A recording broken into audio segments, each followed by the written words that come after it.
In Middlebury, this video shows large hail and strong winds bringing a college baseball game to a halt. Those storms rolled through the area last night, damaging parts of the field. That game was completely suspended. And at Middlebury High School, strong gusts ripped up part of the roof. Trees and even one of the dugouts toppled over on the baseball field. The facility's director did not have a total figure for damage, but estimates tens of thousands of dollars. He worries if another storm comes through, they could see even more damage. Weatherability of the tarps, if we get another strong wind, it may rip those tarps up.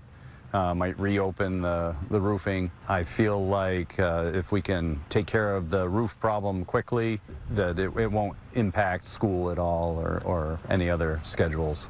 He says while water did get into parts of the building, the damage inside was minimal.